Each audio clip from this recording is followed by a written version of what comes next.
Let's talk about the impact. Let's talk about the impact prison had on your wife and your parents. Well, put it this way. I am blessed to have married not just a woman who loves me, but I am married to my... Say a word to everybody that spoke for you. Everybody that spoke for you. Say a word to them. Never lose your voices. Keep your voices because the battles have just begun. Keep your voices. Have them amplified. Never lose your voices. Never lose your voices. That's the powerful message coming from Mr. Dele Farotimii to patriotic Nigerians. So guys, Mr. Dele Farotimii was on an exclusive interview session with Rufai Oseni, during which he shared some of his prison experiences with Nigerians. You can't afford to miss that. Also, don't forget that Mr. Dele Farotimii has been vocal recently, calling on INEC reforms, that Nigerians should concern themselves with the reforms that is needed at the moment, that no other thing should bother us if not for those electoral reforms. There should be reforms that will allow Beavers to play its role. There should be reforms that will allow, the transmission of results real time. All those things INEC chairman promised Nigerians but failed to deliver. Mr. Dele Farotimii is also calling for opportunities for independent candidates, meaning you mustn't belong to a political party for you to participate in an election. So he has been vocal on all this, but I'm going to allow you to take a look at some of the things he has talked about, his prison experience, how they've asked him not to speak to the media, and some other challenges that he's going through, and some other bigger wins that he has, secured during all this period. Just take your time, relax, and listen to what Mr. Dele Farotimii said in this interview. Take a look. I grew up knowing that I needed to read law so that I might understand how to navigate the lawless country in which I would have to survive. And my understanding of that law says that I should be for now. There is a gag order saying I mustn't speak to the case before the magistrate court in Ekiti. And elements of my arrest speaks directly to that case. As you will be aware, the charges of, was it cyber stalking or I don't know cyber what I was supposed to have committed, have been lifted at the last adjourned date. That was was that Wednesday or Thursday? I'm not sure now, 29th. This one too, I should be before the magistrate on the 13th of February.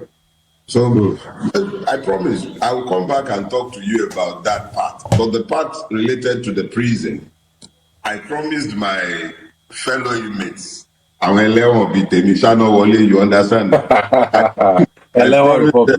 You know what I'm saying? I promised them that whenever I will tell their story, it will be as a comedy. Because there are way too many tragedies within the correctional system.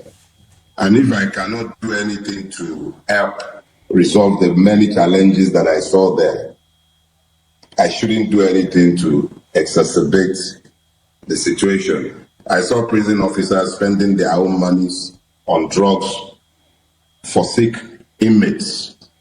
If there was a system that cared, there's no reason why an underpaid officer would have to be spending his own money to take care of inmates. So I saw a lot that we should talk about, and we definitely will. But I promised my fellow inmates that it will be treated in a comedic fashion. But I assure you, there are many stories from that Ado-Ekiti prison. You'll laugh yourself silly. But we're not in a season where anything is really funny if you think about it. So don't let me waste your time. I want us to talk about, prison, because a lot of people, I think Fela was noted to have said that's it's where are they inside prison, are they for inside the world, it's where are they outside prison, are they for outside world, the Chris world, So let's talk about that. Inside world as where, 21 days, no joke. Let's talk about the prison memoirs. There is something I do. Maybe it's peculiar to me as a writer, or maybe other writers have the same predilection. But what I find is that when I intend to write about something, I deliberately keep it bottled up. Not that I won't talk to you about it, but there are just way too many things to talk about in relation to my prison experiences. But what I can say to you is this. I heard the average Nigerian, even whilst I was in prison. One of the most effective mode of communication in prison are radios. Prisoners have radios. They are allowed radios. So you are kept abreast of what is happening in the wider world. Before I got to prison, everybody in prison already knew who I was and what I was alleged to have done.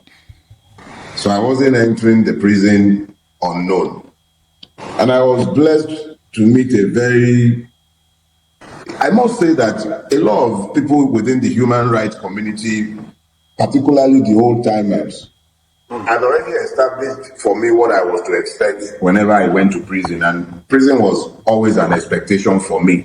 I always knew it was something that I should expect. In fact, it's probably the least of the many things that the Nigerian state and its many powers could do to you. So I went to prison knowing what to expect, but they exceeded my expectation. From officers to inmates, I was treated most humanely by everybody that I came into contact with. I was actually more concerned about the people that I was interacting with on a day-to-day basis. I had 10 other persons in the cell with me. There were 11 of us in my cell. And that, I was told, was one of the better ones in the place. I think the place was built to hold probably about 250 or so. It's holding over 800 inmates, as at the time I was there. The rations are basic. If anybody had to depend on the rations, they'd be dead within 6 months at the most. The rations themselves predisposes you to multiple opportunistic diseases of all sorts. The healthcare, most basic and rudimentary at best. And this cannot be blamed on the officers there. It's simply a function of the fact that the federal government runs prisons in this stupid federation that we tell ourselves that we're running. The federal government runs prisons, but it is the states that keep dumping people in prison without having to provide for their welfare. So you have a situation that is completely messy. If the states have to maintain their prisons, probably they would have better sentencing guidelines than the ones that I saw operated in that space. You had a person in prison spending 9 years because he stole a goat, and the goat was valued. The magistrate asked him how much he sold the goat. He said 9,000, and he got 9 years for stealing a goat. When the politician that steals billions goes scot-free, they never go to. You're the one using the word steal. They don't use the word steal. They've laundered the crime. They call it corruption now. It's a well laundered crime. It's called corruption. You and I will call it stealing, we'll call it altering, we'll call it forgery, we'll call it advance fee fraud, we'll call it outright stealing of public funds, breach of public trust. We'll call it many names, but the truth of the matter is that we are the ones who are busy with those nomenclature. As far as the system is concerned, it's just corruption, which is a family affair. And because it is corruption, it must not attract any punishment. Let's talk about the impact. Let's talk about the impact prison had on your wife and your parents. Well, put it this way. I'm blessed to have married not just a woman who loves me, but I am married to a friend. So my wife knew that I've already given up myself to the cause to which I have committed my life. She's resigned to that knowledge. 4 years ago, this month, it was a viable murder plot that was revealed to us. Last year, it was imprisonment that became my lot. The fact of the matter is that my wife was always prepared for any and all eventualities. It doesn't mean that it makes it any more palatable when it now happens. it was, of course, a very traumatic thing for her. I kept insisting that she mustn't come to Ado-Ekiti because I didn't want to put her through the trauma of traveling by road. Eventually, against my continuing insistence that she shouldn't come, she found her way to Ado-Ekiti prison. And she confessed to me the following day that was the first time she managed to sleep for longer than 1 hour. She slept for like 10 straight hours after she left me in prison and went back to her hotel. You know why? She found that the same person who left home that morning was the same person she found in the prison.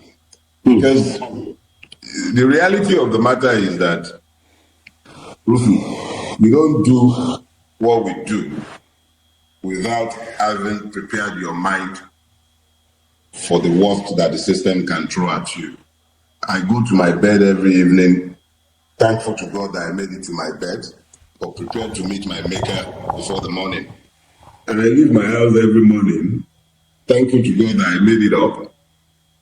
I leave my house and prepared my mind that I might not very well come back into that home because it might please my maker to allow that it be the last. And it doesn't necessarily mean that it will be at the hand of a murderer. It might very well be that I'll be sat at my table in my office like my brother, Ogunlano, and simply meet my maker. So it's not something that my loved ones worry about as far as my existential safety and all of that is concerned. It's not something that is pleasant to them, but it's something that, it was not a very pleasant. I want to ask, how particular did your mom take it? Oh, Yawali. My mom is, let me put it this way. She's a warrior. I got my instinctive, or shall I say reflexive, hatred of oppression from my mom. However, she's also a warrior. Where any of her children are concerned, my mom can worry for Africa. And I thought that she slept a wink during that season. I deliberately avoided calling her whilst I was in prison, even though the average prisoner can make calls through the welfare system. I did call my wife, I did speak with my lawyers, but I deliberately avoided calling my mom because I always knew that was a weak link. I didn't want to call her and then ask somebody because I knew that however much she might weep, it wouldn't break my own resolve. But I didn't want her breaking down and then me ending up sounding like the uncaring son. So I didn't go anywhere near. So she was most affected, if the truth be told. And then there was my son, my autistic son, my last born. My wife kept telling me whilst I was in prison, he kept going around the house looking for daddy, They tried their best to explain, okay, so daddy traveled, but this didn't seem like daddy traveling because he didn't see daddy leave the house with any luggage. Daddy didn't say goodbye the night before. There was no basis for thinking that daddy wasn't going to come back home. And then daddy wasn't home, and then he wasn't home for 3 weeks. So for him, even though he doesn't have the words to express it, my wife did explain the level of trauma the young man suffered. He kept going into my bathroom to check if I was in there, And when I got back home, he's not a young man given to much expression of emotions. But he came hugging me, He came hugging me. He was one of the very first to meet me at the door. So for my mom, my son, my daughter was writing a law school exam at the time that I was picked up. It wasn't exactly a very pleasant time for any one of my family members.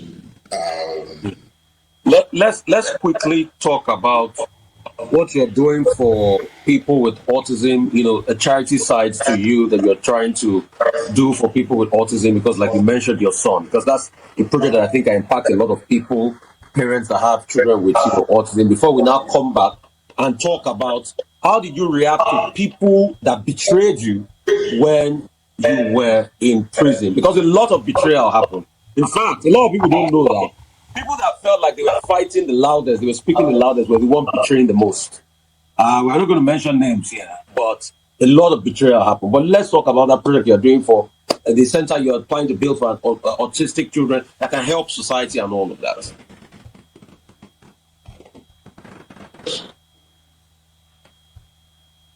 I lost you for a few seconds.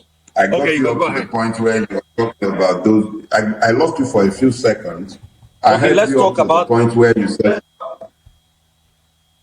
let's talk about the Center for Autistic Children that you are working at, and probably people want to join you on this great project. Then, secondly, we'll talk about betrayals. Okay, so here's the thing. I don't want to, because we have such little time. What I'll explain is this. I have a son who is now 18 years old. He's autistic, right? And so we've dealt with that challenge since the last 18 years. Now, I'm not a particularly wealthy man, but I am sufficiently blessed that I can take care of my children, my wife, and my immediate needs. But I know how much it has cost me in resources in order to provide what is at best the most basic of care in Nigeria. There are simply no facilities of note for the care of autistic children in Nigeria, whether that be privately owned or whether that be government owned. In fact, there's basically nothing that's government owned. They have the most rudimentary of facilities.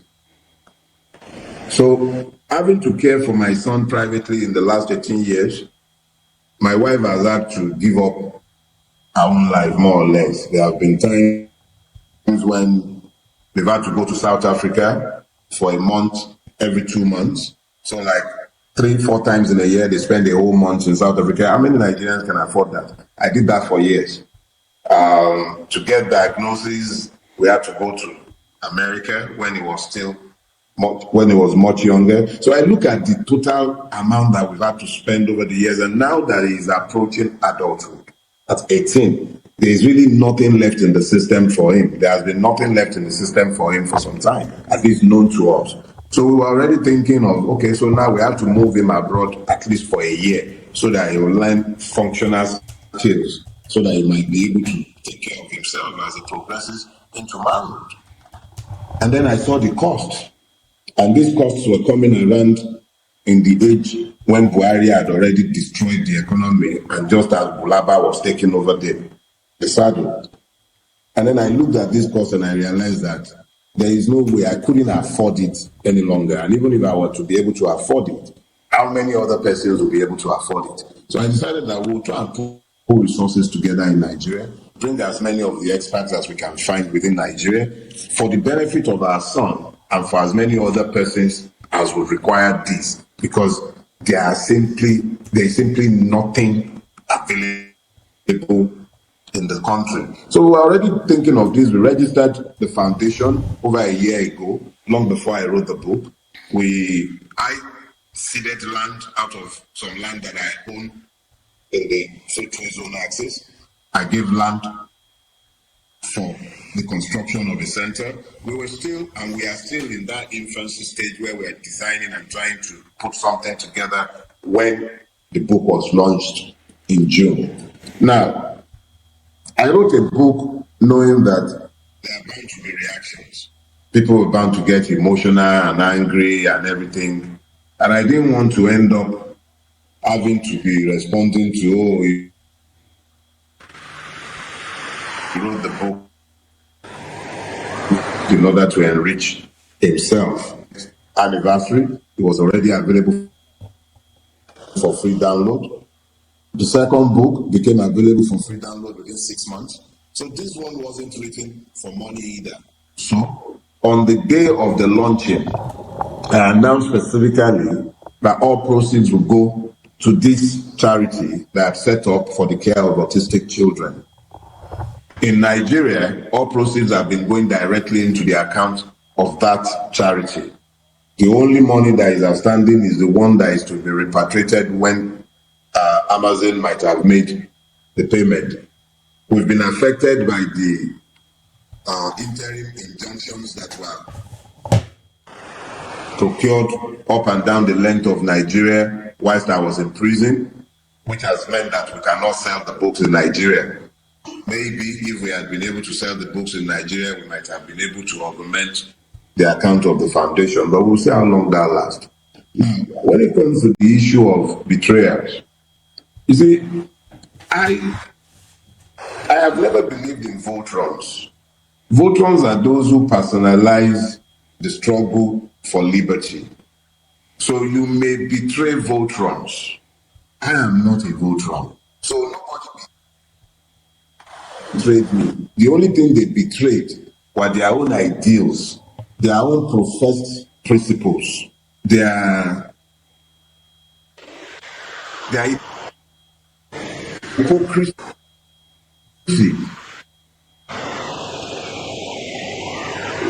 was brought to the fore. I look at all of them and I simply laugh. I laugh at their consciences. There are still a lot of ongoing betrayers, quote and unquote, but they are betrayers of consciences, not of my person. I cannot be betrayed. I never place my trust in any one of them, if the truth be told. My trust has always since. Even as you've heard me just define for you, all I is the ideas and ideals that I stand for, that I believe that we share. So if they have betrayed those ideals and ideas, it is their consciences that they have betrayed, not me. I wasn't betrayed. Okay. I expected nothing more. I'd like to ask you this question. With all you have gone through, is Nigeria worth dying for? Is Nigeria worth dying for with all you have gone through? See, I don't want to die for Nigeria. No. But I'm prepared to die for my beliefs, my ideals, for the truth. I'm not interested in which Nigeria am I supposed to die for? The same one that sent soldiers to the toll gates to come and murder protesting harmless civilians? Is that the Nigeria I'm supposed to be dying for? The same Nigeria that hauled me across 6 state lines to go and face a non-existent... Look, is that the Nigeria I'm supposed... No. There is a Nigeria that is worth dying for, and that is the Nigeria where my beliefs, my principles, my truth, the same that must be of universal application if you are standing for the truth, where a collection of them can be heard, where the country is built on egalitarian principles. That is the Nigeria that I can die for, not this one. So I'm standing up and speaking to the truth of what I believe, not necessarily because I don't want to die for this Nigeria. It's not worth dying for. Anyone dying for this Nigeria is dying for a lie.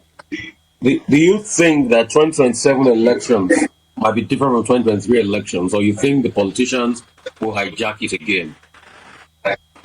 And what's your take on this obedient movement, Peter Obi?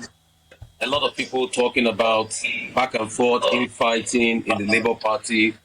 What's your take on all of that? And Obi's chances in 2027 and this grand coalition these politicians are talking about again. Do you think 2027 election will change anything, or they will just go ahead and just do it the way they normally do it? You see, Yorubas have a proverb. They say, be Ojosimari, Aro Latimo. How the day would progress or turn out will be predicted by the morning.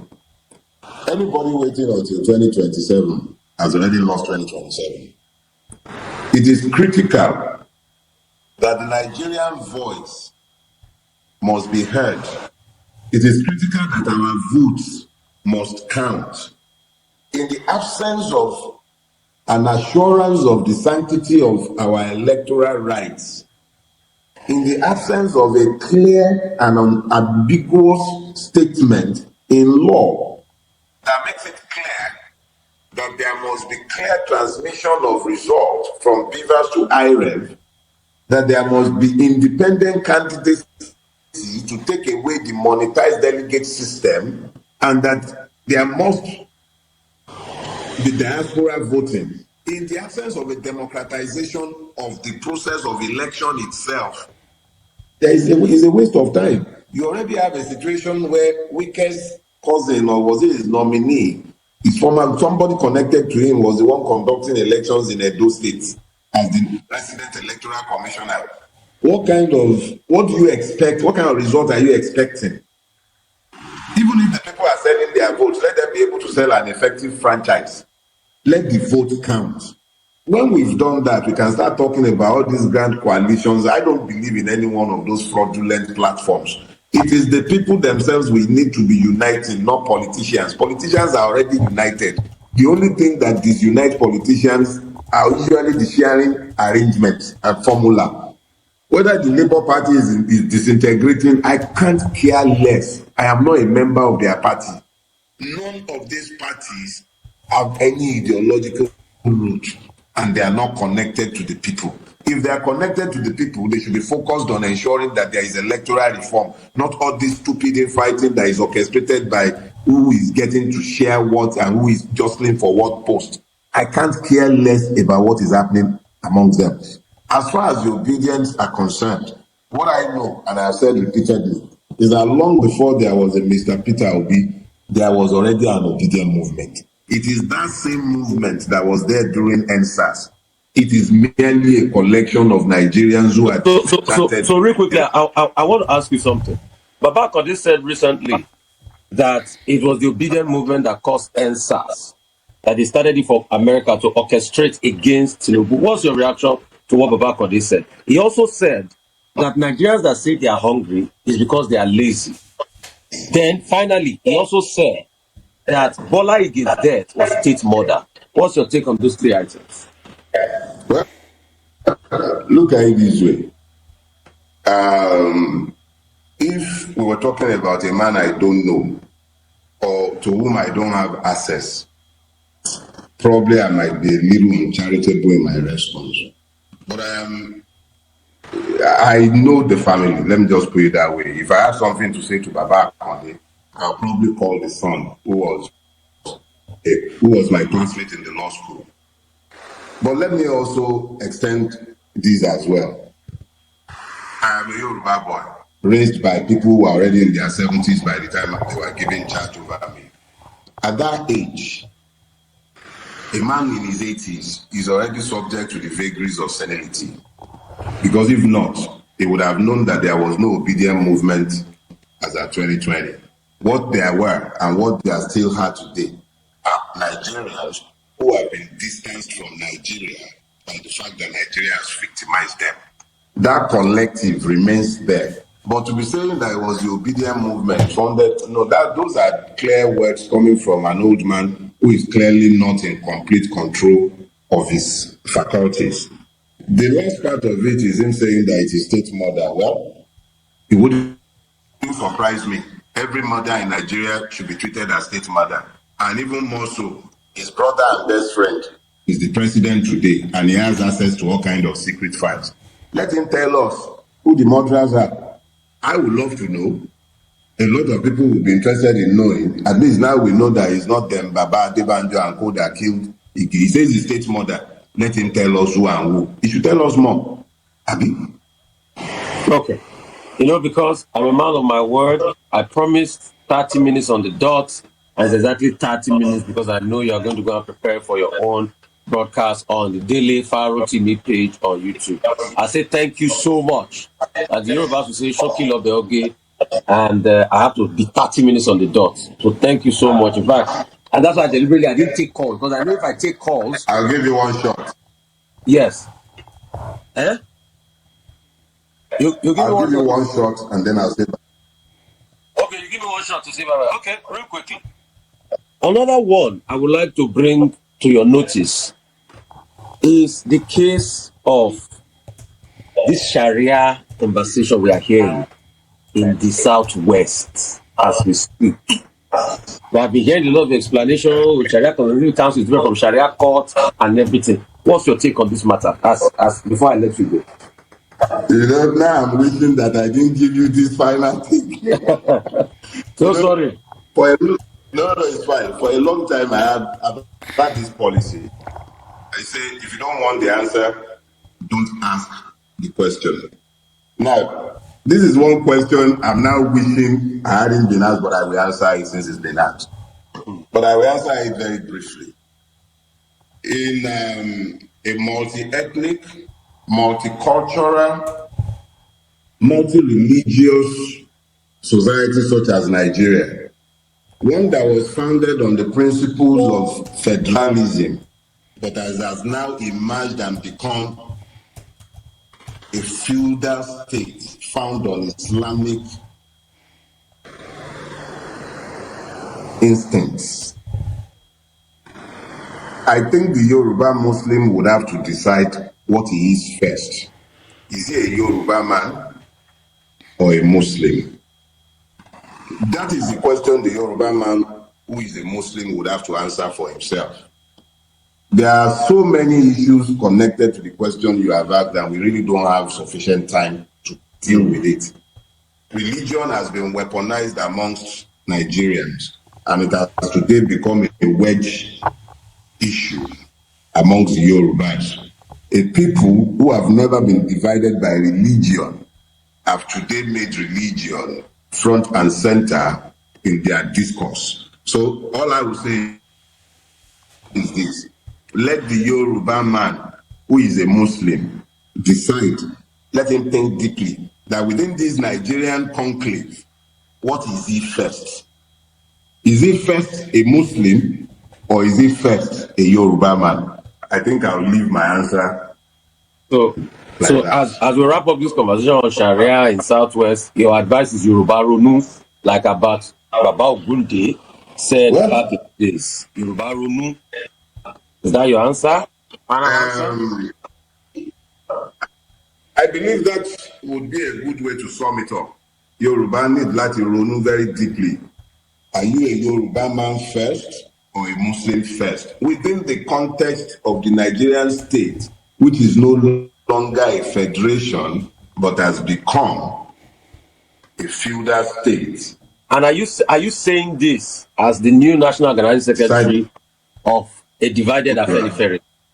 Are you saying this as the new National Organizing Secretary of a divided Afenifere? No, please.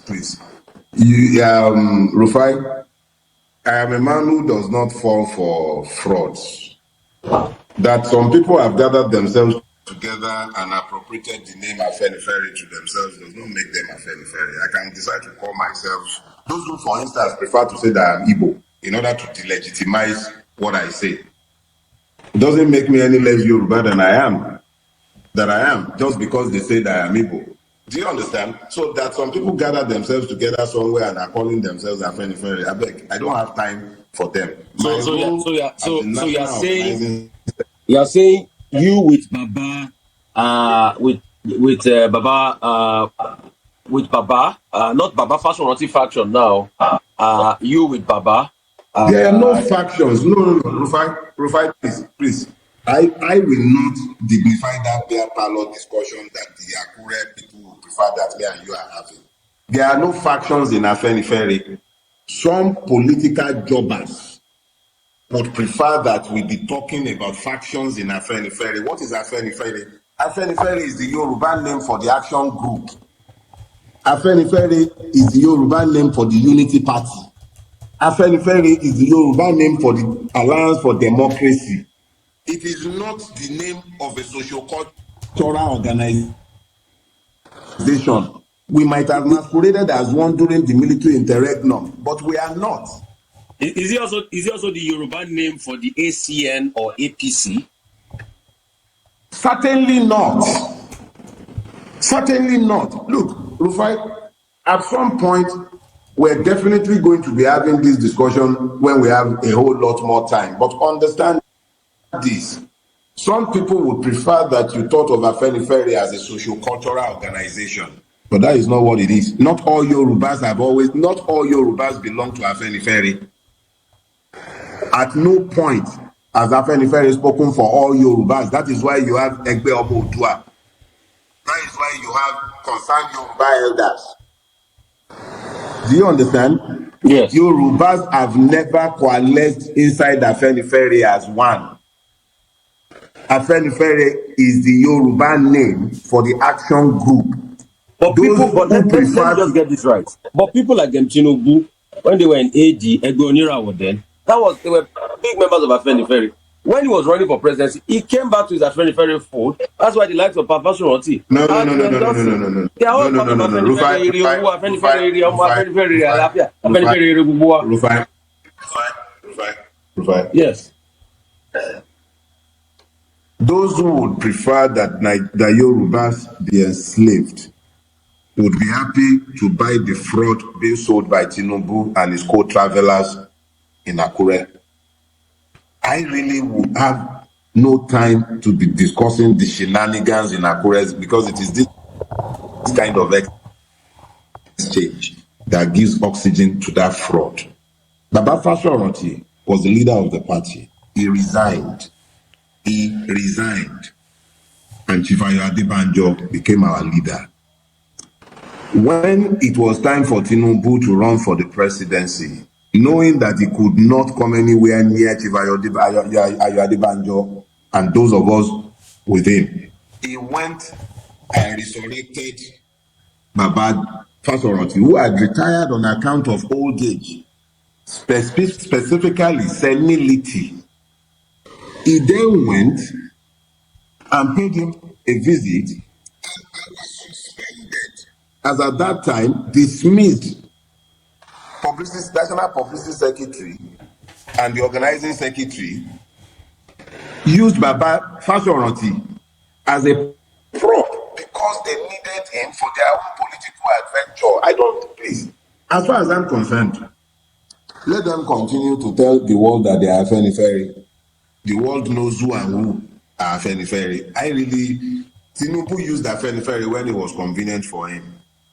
By 2022, 2023, and by 2002, 2003, he had already rejected anything to do with Afenifere, and he worked assiduously in concert with others to kill the AD.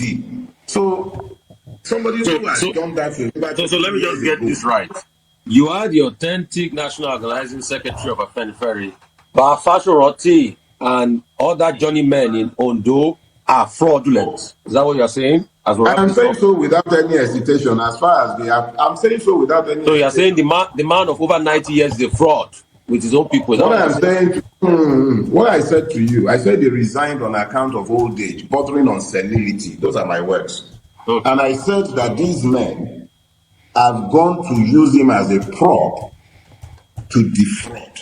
If a person has resigned, how does he come back from retirement to retake the reign of leadership when the person who took over from him is not dead? The deputy leader, the general secretary of the organization, everybody, the General Assembly, all of us are there. We reaffirmed his leadership at multiple points. So, what? I actually regret offering you that extra question, and I'll say. Oh, yeah, I'm sorry. You know why I say so. With dignified people who are not deserving of any attention with time. The people know who their leader are, and it will emerge with time. That's the truth. They are a waste of my time and yours. One quick word as we go. Say a word to everybody that spoke for you as we wrap up. 1 minute. Everybody that spoke for you. Say a word to them as we wrap up. Never lose your voices. Keep your voices because the battles have just begun. Keep your voices amplified. Never lose your voices. Thank you so much. Thank you so much. Let me let you go do your show. And please, everybody from here, go straight to Dele Farotimii page on YouTube, as he'll be starting his very powerful show this Sunday morning by 10 o'clock. He starts his music by 9:50, and the show is always a powerful text. Thank you so much. And I really appreciate you, my great Dele Farotimii, for joining us today. So guys, you have heard what Mr. Dele Farotimii said in this video. Don't allow them to take your voices. Don't allow them. We are still wondering if there are Nigerians who will be willing to take 5K to sell their votes come 2027. Do we still have? Anyway, they've weaponized hunger in Nigeria. We all know that it's a strategy. If they tell you that there's hunger in the land and they don't know what they are doing, they are lying. Hunger is a strategy. Keep them poor, keep them hungry. You'll be able to manipulate them. You'll be able to use them during election. And that is the strategy of the ruling class in Nigeria. That's why any government that comes don't seem to do things better than the previous government. In short, they go to become the worst. Imagine Jonathan was asked to leave. Buhari came in and people were like, this is the worst government. Now the Tinubu's government has taken over and people are now seeing Buhari as a saint. That is what the leaders, the kind of leaders we have in Nigeria are meant for. That is just their strategy. Keep them poor. Don't allow them to breed. Then during election, you'll be able to dictate for them which way to go and they will follow you sheepishly. So guys, talking about leadership in Nigeria, we've heard everything Mr. Dele Farotimii said in this video. They are but nothing but the fact. Nigerians should stand up, take over your country, take over your country. Don't allow these people to keep using us for 5,000, 10,000. You sell it, 8 years you are in a pit. 8 years you are in dungeon. This is the time for Nigerians to sit up, stand up, take what belongs to you. Realize you have the power. Realize your ability to become what you want to be. Realize that these people, they don't own the power. Power belongs to the people. That is what we have failed to acknowledge, and that is why it is really hurting us. Power belongs to the people, not to these few politicians who think they can manipulate everybody, and just do whatever they want. No, power belongs to the people. So guys, I don't know what you make of this video. Let me know your thoughts. You have heard everything Mr. Dele Farotimii said, and he has always, been calling out the powers that be, that things must be gotten rightly come 2027 presidential election. We shouldn't just settle for the least. We shouldn't allow them to take over our voices. So guys, I don't know what you make of this video. Let me know your thoughts in the comment section below. Please don't forget to subscribe to the channel. Turn on the notification bell. Please give this video a like so that YouTube can recommend it to others. And drop your thoughts in the comment section below. Thank you.